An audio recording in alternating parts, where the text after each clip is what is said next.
Nous allons prendre dans Matthieu chapitre 6. Alors nous allons lire le verset 31 à 33.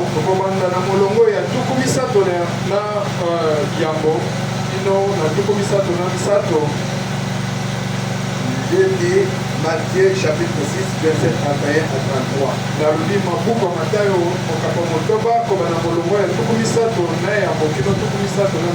Bénissons l'auteur de la parole.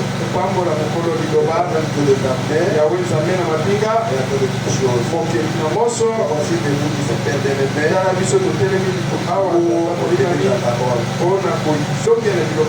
Regarde-nous du chemin Père. Et toi-même tu parles avec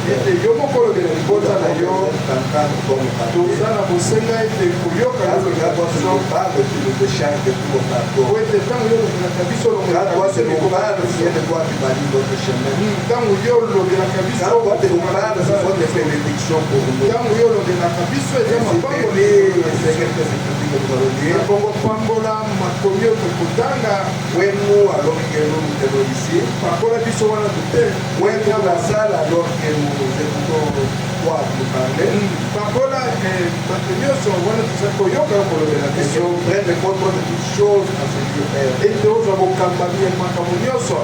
La gloire de mon Seigneur.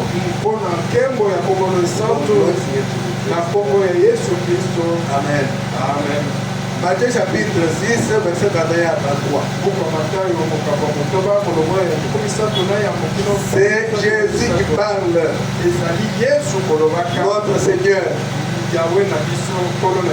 Ne vous inquiétez donc point. Et ne dites pas que mangerons-nous, que boirons-nous, de quoi serons-nous vêtus. Car toutes ces choses, ce sont les païens qui les recherchent. Votre Père Céleste sait que vous en avez besoin. Cherchez premièrement le royaume et la justice de Dieu. Et toutes ces choses vous seront données par-dessus. Que le Seigneur ajoute les bénédictions à la lecture de sa parole.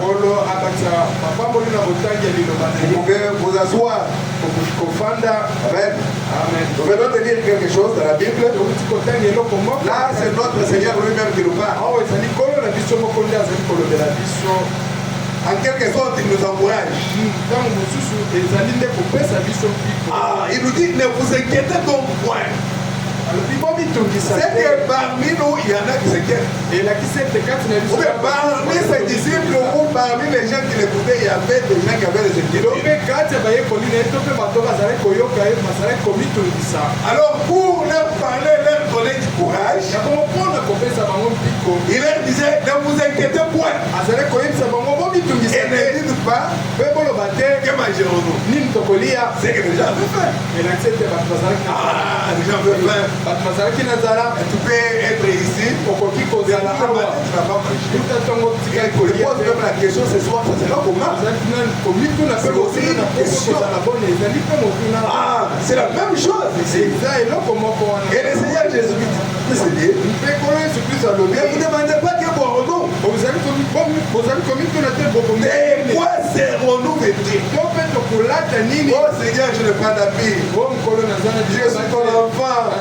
Mais je n'ai pas d'habit. Le Seigneur sait que tu n'as pas d'habit. Et c'est ce que le Seigneur a dit. Votre Père Céleste sait que vous en avez besoin. Et que quand vous vous inquiétez de cela tout le temps, que cela devienne une chanson. Le Seigneur dit que ce sont les païens qui font cela. Amen. Amen. Cherchez premièrement le royaume et la justice de Dieu. Mais le royaume de Dieu consiste en quoi? Alléluia. Amen. Merci Seigneur. Mais nous devons chercher d'abord le royaume des cieux. C'est ce que le Seigneur nous a recommandé. Mais le royaume des cieux et sa justice, c'est quoi?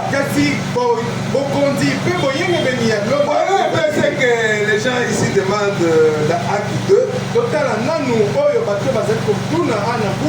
Là, les disciples descendaient de la chambre haute en train de tituber. Pendant qu'il titubait, il parlait dans de nouvelles langues. Mais la chose extraordinaire était que chacun entendait dans sa langue maternelle. Tout ce monde qui est venu pour le voir là, chacun entendait parler dans sa propre langue. Il disait, mais les gens ne sont pas des Galiléens. Mais comment ils parlent la Galilée? Et Frère me dit que c'est ce qu'on appelle le miracle d'audition.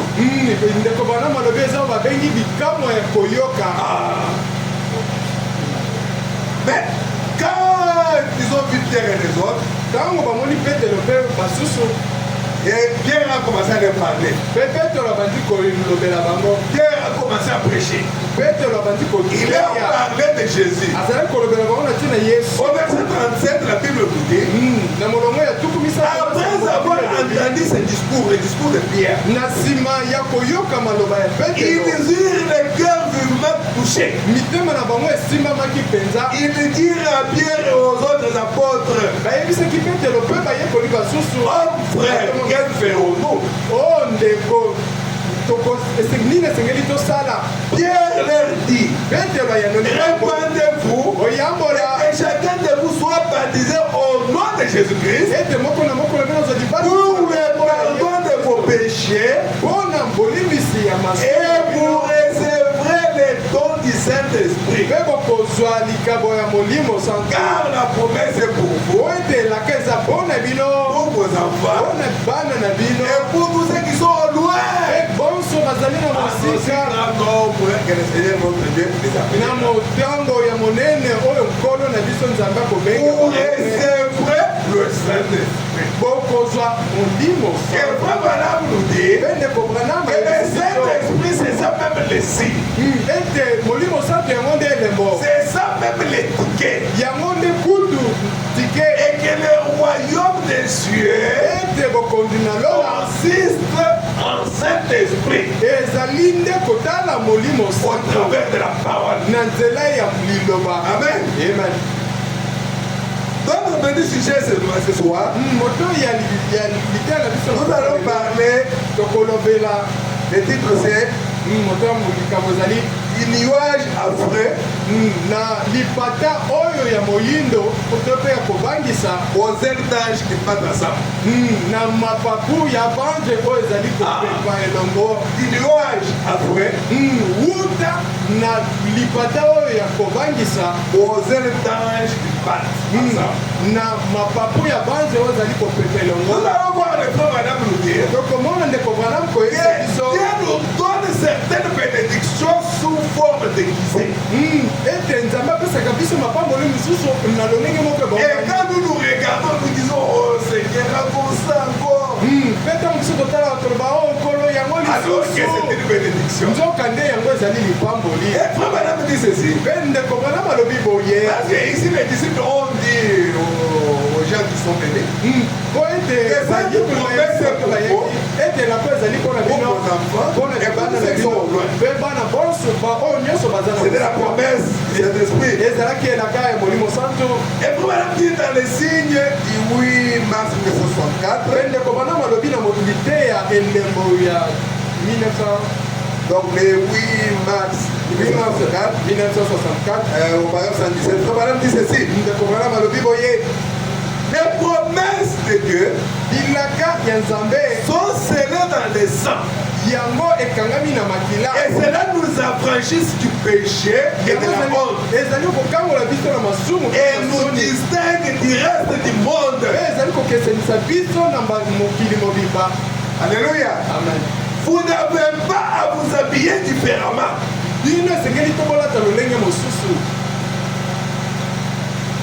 N'importe qui peut s'habiller différemment. Il vous faut être différent à l'intérieur. La vie est à l'intérieur. Dans l'habillement. Dans les revêtements. C'est-à-dire que le Seigneur Jésus-Christ a dit,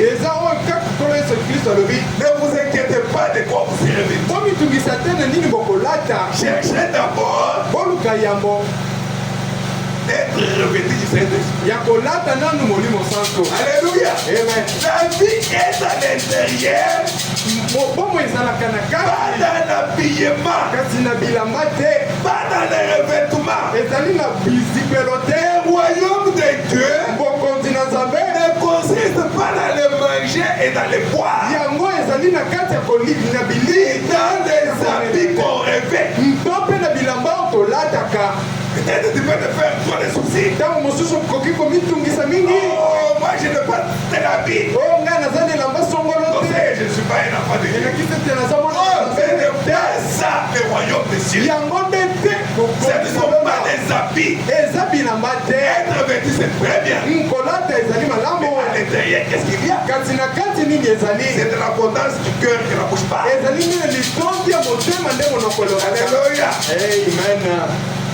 Le royaume de Dieu ne consiste pas dans le manger et le boire, ni dans les habits qu'on revêt, mais c'est la longanimité, la bonté, la douceur, la patience, par le Saint-Esprit. Nous parler des fruits du Saint-Esprit. C'est ça le royaume. C'est premièrement le royaume de Dieu. Le Saint-Esprit. C'est vrai. Les difficultés viendront. Mais le Seigneur a dit, ne vous inquiétez pas de cela. Votre Père Céleste sait que vous en avez besoin. Alléluia. Voilà, me dit ceci.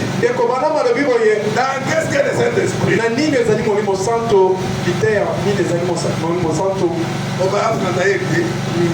Laissez-moi parler à un homme 2 minutes. Je peux vous dire s'il a reçu le Saint-Esprit ou pas. Vous le pouvez aussi.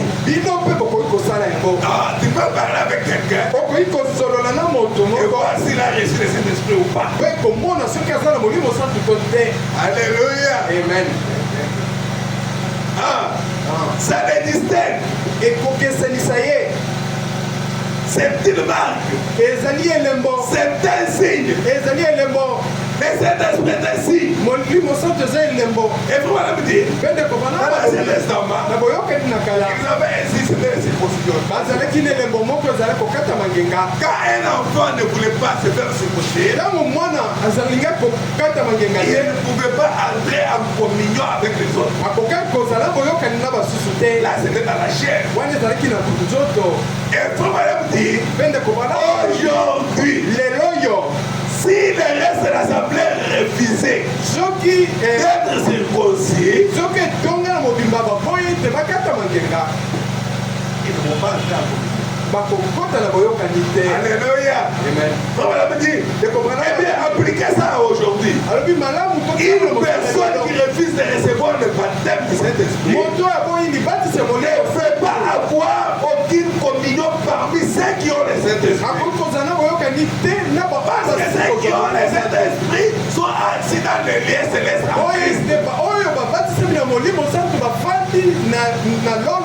on entre dans les corps de Christ que par le baptême du Saint-Esprit. Et celui qui n'a pas le Saint-Esprit n'a pas part à cela. Même s'il entre par la fenêtre, le maître de la fête viendra venir. Mon ami, comment tu es en Christ?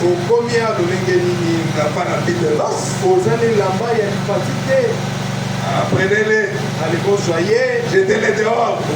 Là où il y a des pleurs, des grincements des dents. Le Seigneur Jésus-Christ nous a parlé de cette parabole-là. Alléluia. Voilà pourquoi il faut avoir le Saint-Esprit. Parce que le Saint-Esprit, c'est ça le signe. C'est ça même le ticket. Merci Seigneur. Écoutez. Nous sommes en train de parler du nuage à fouet.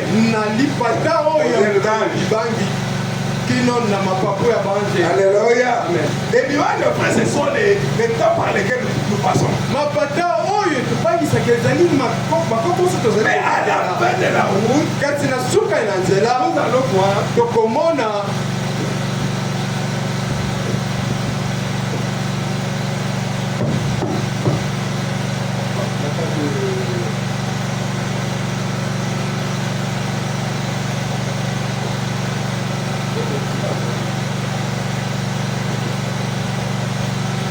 Amen.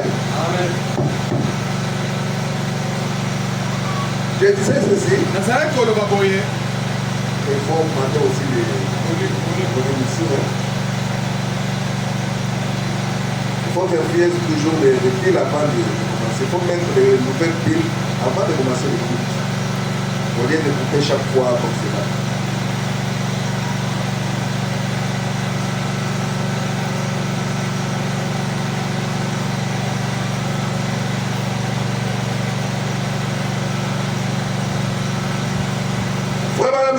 L'application de signes. Il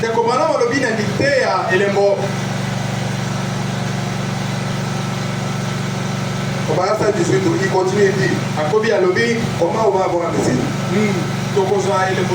Ah, faut madame dire ceci. L'obéissance totale à toute la parole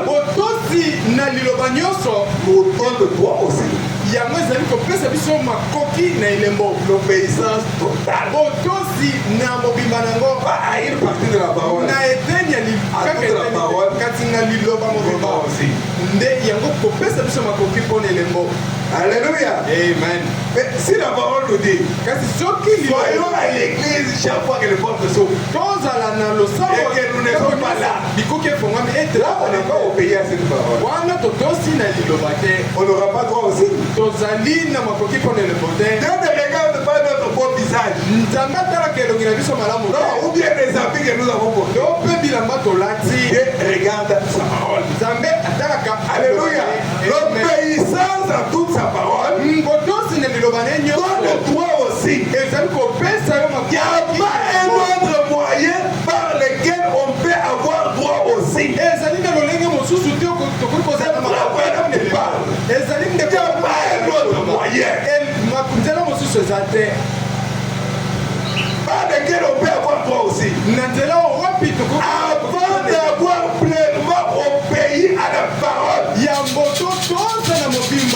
Parce que quelqu'un d'autre a dit. C'est que celui-là a dit. Non, pas la qualité. Pas la raison que tu donnes. Non, Dieu lui ne regarde que sa parole. Alléluia. Amen.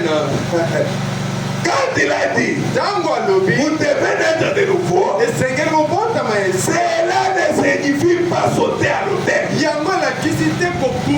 Comme j'ai sauté à l'autel, c'est que je suis là de nouveau. Non, cela ne signifie pas rentrer là et serrer la main au pasteur. Cela ne signifie pas toute cette foutaise que nous avons vu se faire.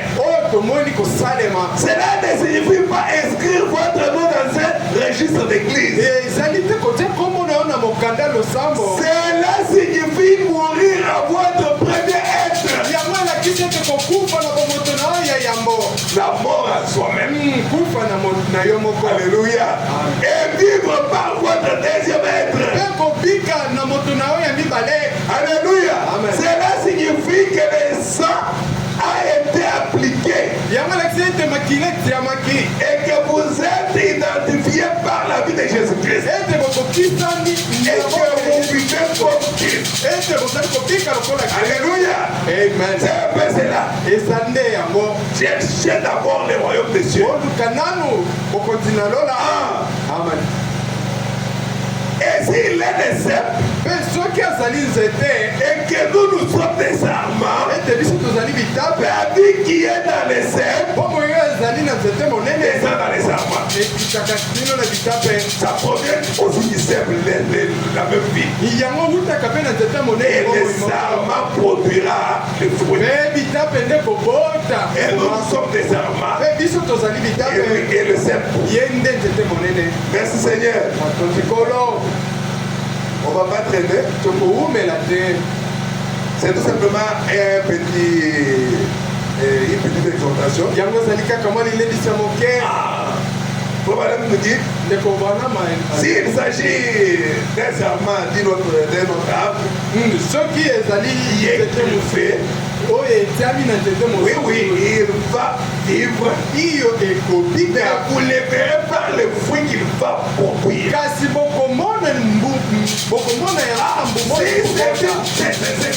branche de pamplemousse.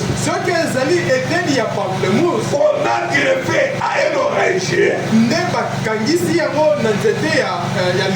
Oui, il va produire des pamplemousses. Mais connecté à l'oranger, il sera toujours frère. Mais ce qu'il produit, ce n'est pas ça la vie de Christ. Mais ici nous allons voir quelque chose. Parce que frère madame dit, c'est l'obéissance à toute la parole. Il donne droit aussi. Lisons un peu quelque chose dans 1 Roi chapitre 17. Nous allons lire depuis le 8e verset jusqu'au 16e. C'est l'histoire d'Élie. Élie le prophète. Élie le Tishbite. Au verset 8. 1 Roi 17 verset 8. Alors la parole de l'Éternel nous fait adresser dans ces mots. Lève-toi, va à Sarepta, qui appartient à Sidon, et demeure là. Voici, j'y ai ordonné à une femme veuve de le nourrir. Il se leva et il alla à Sarepta. Comme il arrivait à l'entrée de la ville, voici, il y avait là une femme veuve qui ramassait du bois. Il l'appelait et dit, va me chercher, je te prie, un peu d'eau dans un vase. Alors il y avait la sécheresse. Alléluia. Amen. Afin que je boive, et elle alla à chercher. Il l'appela de nouveau et dit, apporte-moi, je te prie, un morceau de pain dans ta main. Il n'y avait pas de la nourriture en Israël. Vous savez qu'il venait déjà du torrent de Kérit qui avait séché. Et Dieu il envoyait des corbeaux pour les nourrir. Le matin et le soir. Ils amenaient les sandwichs. Parce que la Bible dit que c'était le pain et la viande. Et les corbeaux amenaient ça à Élie. Et à un certain moment, les torrents a séché. Parce qu'il avait dit à Akab qu'il n'aura pas de pluie sur ma parole. Alors il y avait la sécheresse en Israël. Voilà cette femme, une femme veuve. Vous savez qu'une femme veuve n'a pas vraiment une très bonne vie. Et elle avait même un enfant. Ce n'était pas facile. C'était pendant la sécheresse. Il lui demande de l'eau. Et cette femme est allée prendre de l'eau pour donner à Élie. Et puis il dit à la dame, apporte-moi des gâteaux que je mange. Écoutez ce que la femme lui dit. Elle répondit, Éternel ton Dieu est vivant. Je n'ai rien de cuit. nazali na eloko molipa te. Je n'ai qu'une poignée de farine dans un pot Nazali kaka na mwa fufu ndambo. et un peu d'huile dans une cruche. Pe mafuta moke. Et voici, je ramasse 2 morceaux de bois. Tala nazali kolokota mabaya to koni mibale. Puis je rentrerai, je préparerai cela pour moi et pour mon fils. Na kozonga na kolamba yango pona ngape. Nous mangerons après quoi nous mourrons. Tokolia na sima nango tokokufa. Parce qu'après ça, il n'y avait rien d'autre. Po ete na sima nango eloko. Élie lui dit, Eliya ya les noli. grands points, Kobanga te. rentre, Songa fais comme tu as dit. sala lolenge ozabi. Seulement, Kaka pre. prépare-moi d'abord avec cela un petit gâteau Yo salelanga nanu mwa lipa ya moke. et tu me l'apporteras. Pe okomemelanga Et yango. on fera ensuite pour toi et pour ton fils. Na sima nango kosala mpo na yo mpe mwana na yo. Alléluia. Amen. Quel test. Ah, komekama C'est lolenge tout nini. ce qui lui restait. Eza kaka oyo Et etikalaki un ye. vieil homme vient là, il lui dit, prépare-moi d'abord. Mpe mopangi moko ye yebisi salela ngai nano. Mais ici, la leçon que nous devons retenir, Awa lite esengeli tosimba c'est que cette femme avait obéi. elaki eza oyo ete mwasi oyo atosaki. Alléluia. L'obéissance à toute la parole de Dieu. motosi na liloba mobimba. Car ainsi parle l'Éternel, Po ete boye le Dieu d'Israël. sambe La Israel. farine qui est dans le pot ne manquera point, Fufu ezali na mbeke kokauka. et l'huile qui est dans la cruche ne diminuera Pe point, mafuta oyo ezali jusqu'au jour où l'Éternel fera tomber de la pluie sur la face du kino sol. mokolo nzambe akonokisa mbula. Elle alla et elle fit selon la parole d'Élie. Pe asalaki kolandaka Et liloba. pendant longtemps, il y eut de quoi manger et elle et sa famille aussi bien que Élie. Azwaki bilei na ntango molai. Donc, de quoi manger aussi bien pour elle et sa famille Azwaki ainsi que pour bilei lui. ntango molai mpo na ye na mwana na ye mpe mpo na mosakoli Eliya. Et la cruche, Mpe mbeki l'huile était toujours là. mafuta ezalaki Dans kaka le pot, na il y avait toujours de la farine. mafufu ezalaki ntango nyonso wana. Pendant Haleluya. tout le temps de la sécheresse. Wana na ntango nyonso Pourquoi? bakauki. Mona nini? Parce qu'il avait obéi. Mpo ete atosaki. Alléluia. Amen. Mais c'était pendant un temps d'orageux, Kasi ezalaki na ntango moko ya molili. un temps affreux. Ntango moko ya bobangi.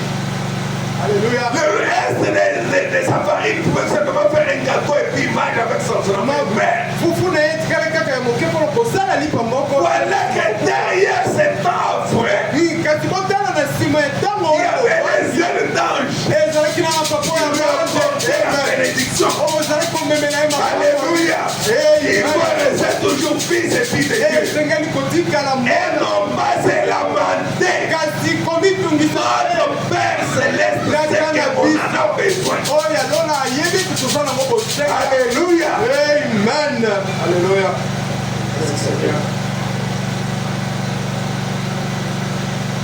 Écoutez, toyoka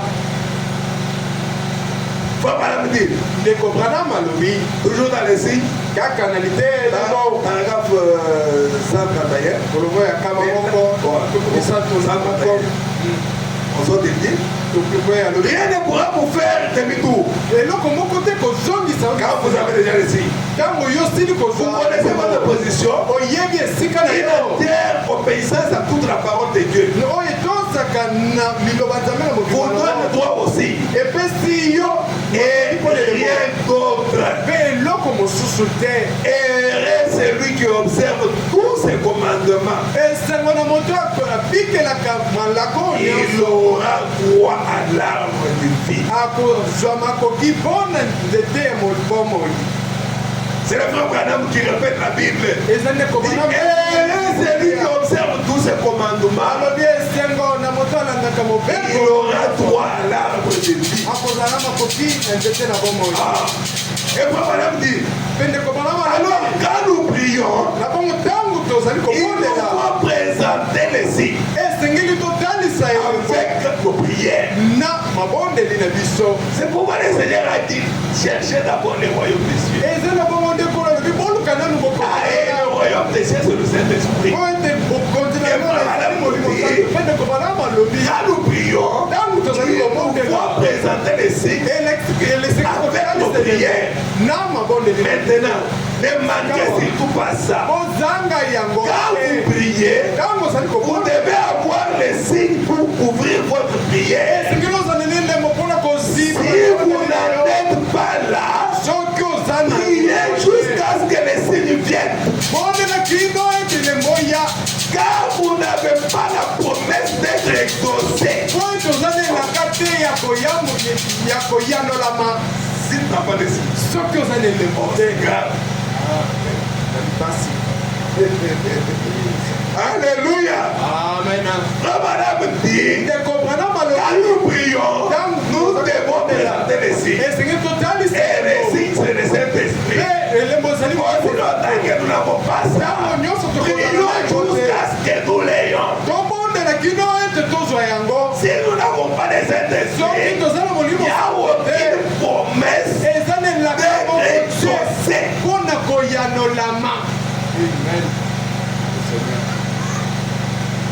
Écoutez, vous voyez, vous devez d'abord avoir des signes. C'est le prix d'achat. Alléluia. Votre foi pouvait croire. Pour avoir cela. Mais voyez cette dame. Soyez certain de Dieu. Frère Madame dit au paragraphe 3. On ne va pas au traîner. Frère Madame dit ceci. Observez la personne qui craint Dieu. Et qui est toujours disposée à partager. Comme cette dame-là. Elle n'était pas égoïste. Il y a plus de modèles à donner qu'à laisser. Elle a considéré cet homme. Élie. Il était un tout petit peu différent des bien des hommes. Et il y a quelque chose de différent chez les chrétiens. Je peux imaginer cette veuve dire, cette voix me semble très agréable à entendre. Cette parole agréable, c'est la vérité. Elle hochait la tête en signe de politesse pour dire qu'elle était disposée à aller chercher de l'eau et la partager avec lui. Et comme elle y est allée, elle a encore entendu la voix. Apporte-moi un petit morceau de pain dans ta main. Il y a la période de crise. Pendant que l'État était dérougé, la mort frappait à la porte. Mais il y a cette femme faible qui elle-même avait besoin d'aide. Amène-moi à manger. Alors elle s'est retournée. Elle s'est toute qu'avait des larmes aux yeux. Elle a dit ceci. Messieurs, c'est la raison pour laquelle j'étais dehors dans la cour pour chercher ces deux morceaux de bois. J'étais qu'une poignée de farine et une cuillerée d'huile. J'ai mélangé après cela et j'ai pris ces deux morceaux de bois pour faire un feu. Et cuire un petit gâteau pour mon fils et moi. Nous allons manger cela et mourir. Et elle l'a regardé. Et il a dit, mais d'abord, prépare-moi un gâteau. Alléluia. Dieu peut nous mettre devant certaines situations où il nous demande de faire un sacrifice. Quelque chose qui fait mal. Ça devait faire mal à cette femme-là. Pour elle et pour son enfant.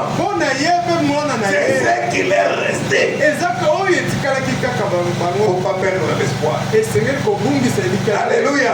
Obéissons à la parole. Et les restes nous seront donnés. Il a dit, mais d'abord, prépare-moi un gâteau. Et vraiment, on continue. Cherchez premièrement le royaume de Dieu et sa justice. Et toutes les autres choses vous seront données par-dessus. Mettez Dieu en premier. Mettez sa parole en premier. Mettez son esprit en premier. Mettez-le en premier. Au lieu de cela, nous les mettons en dernière position. Mais à cette femme, on lui a dit, va d'abord me préparer à moi. Apporte-moi d'abord un petit gâteau. Que va-t-elle faire? Voyez si elle est obéissante à la parole. Elle se retourne et va sans savoir pourquoi elle fait cela. Les hommes et les femmes qui sont conduits par l'Esprit de Dieu font parfois des choses sans savoir pourquoi ils le font. Elle s'est retournée et est entrée dans la maison. Et alors elle a encore entendu cette voix. Cette glorieuse parole sortir de la bouche du prophète. Ainsi parle l'Éternel. Elle a compris alors à qui elle avait affaire. À cet temps de la fin, nous avons reçu un prophète avec les ainsi dit le Seigneur. Mais nous regardons cela et nous regardons en l'air comme si on est amnésique. Alléluia. Elle a compris à qui elle avait affaire. Le pot ne se videra pas. Et la crise ne desséchera pas. Jusqu'au jour où l'Éternel enverra la pluie sur la terre. Pourquoi? Elle était bien disposée. Elle a mis Dieu en premier. Avant nous prenons notre travail, nous mettons en premier. Après, nous mettons Dieu après. Moi, je ne saurais pas venir, on a réunion en famille. Dieu a mis la famille en premier. Dieu ensuite. Non.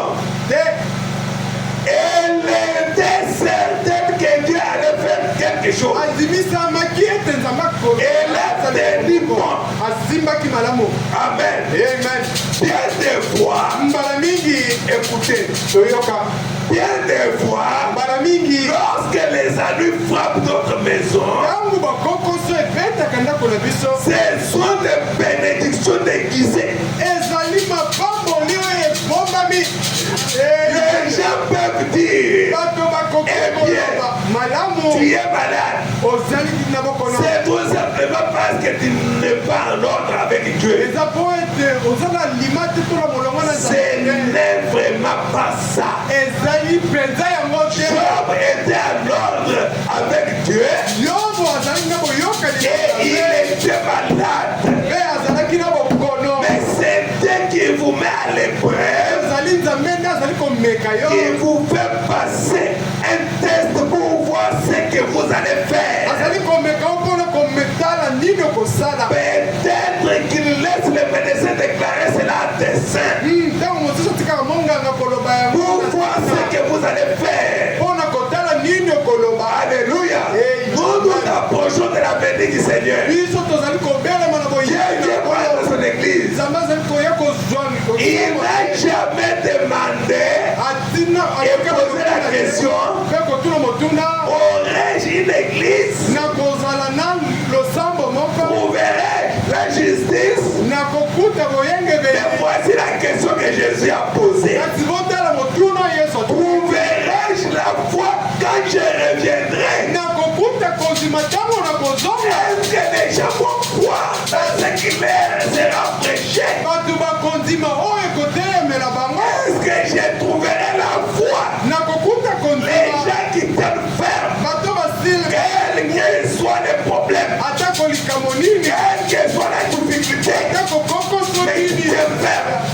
face que Dieu a promis. Alléluia. Et Jésus a dit, trouverai-je la foi? Dieu vous-même peut-être à l'épreuve pour éprouver votre foi. Parfois certaines choses nous arrivent à notre maison. Ce sont des bénédictions déguisées. Parfois Dieu te met à l'épreuve pour éprouver ta foi. Et tous ces ennuis et la mort qui était à sa porte ont été changés par un seul, ainsi par l'Éternel. La mort qui était devant la porte de la femme, c'est la même des arrêtats. Les ennuis qui étaient devant elle ont été changés seulement par un seul, ainsi qu'il est l'Éternel. Son fils et Élie ont mangé pendant plusieurs jours la farine provenant du porc et il n'en a jamais manqué. Et la crise compris ne s'est pas desséchée parce que cette femme était certaine de Dieu. Nous devons être certains de Dieu et savoir que Dieu est capable de changer les ennuis en bénédiction. Et par moment, il éprouve tout simplement notre foi. Alléluia. Amen. Alléluia. Et frère madame dit, et c'est là que nous avons tiré notre titre aujourd'hui. Il louage un frère aux étages qui battent ensemble. Et vous, on va terminer par là. Et tu n'as soyez certain de Dieu. Paragraphe 33, donc nous sommes maintenant à 37. Cela me rappelle un tableau allemand. Madame était quelque part et il a vu un tableau qu'on avait dessiné là par un Allemand. Et de loin, regardez les tableaux. Le tableau faisait peur. C'était une image à fraise.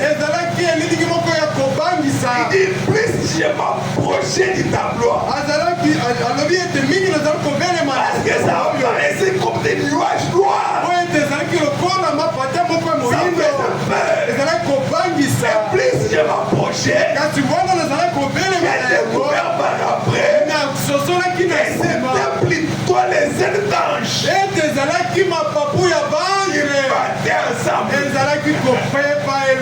Alléluia. Les tableaux allemands en Allemagne. C'est comme les grands tableaux de la trahison qui est à Forest-Lam. Ce tableau est si grand qu'on a dû bâtir un immense bâtiment d'une valeur d'$1 million. Pour l'abriter. Ce tableau allemand s'intitulait les nuages. C'est comme ça qu'on avait dessiné les tableaux. Quelqu'un avait dessiné son tableau. Alors les noms du tableau c'était les nuages. Et lorsque vous êtes à une grande distance de cette peinture, c'est la scène la plus médiocre et la plus lugubre.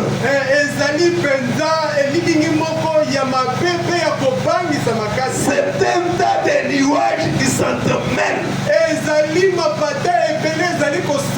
Et au fur et à mesure que vous vous approchez du tableau, c'est là pour faire horreur. Oh, comme c'est affreux à voir. Mais quand vous arrivez près de cela, ce sont des anges qui battent ensemble. Voyez-vous, c'est différent quand vous arrivez là. Mais derrière les difficultés que nous avons, c'est comme des nuages noirs.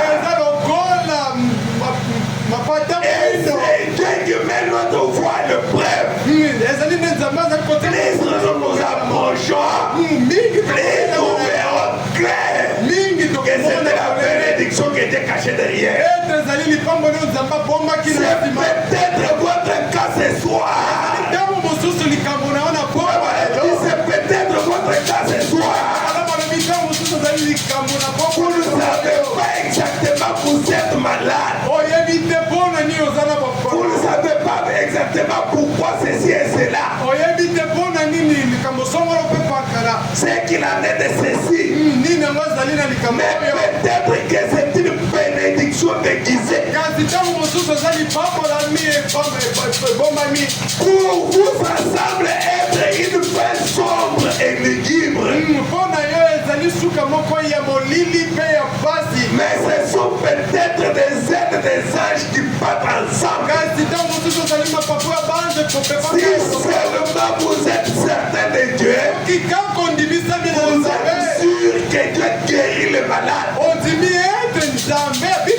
Si vous êtes sûr que Dieu continue à déverser les Saint-Esprit sur son peuple, alors accepte sa promesse et approchez-vous-y jusqu'à ce que Dieu réponde, car il répond certainement à la prière. Amen. Parfois c'est votre cas ce soir.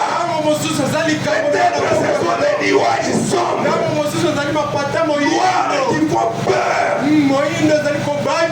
Mais derrière cela, approchez tout simplement. Que ce sont les sept anges qui apportent la bénédiction. Continuez à croire. Et Dieu répond certainement à la prière. Alors que nous allons pour prier. Parce que notre Dieu répond à la prière. Alléluia. Amen. Et d'ici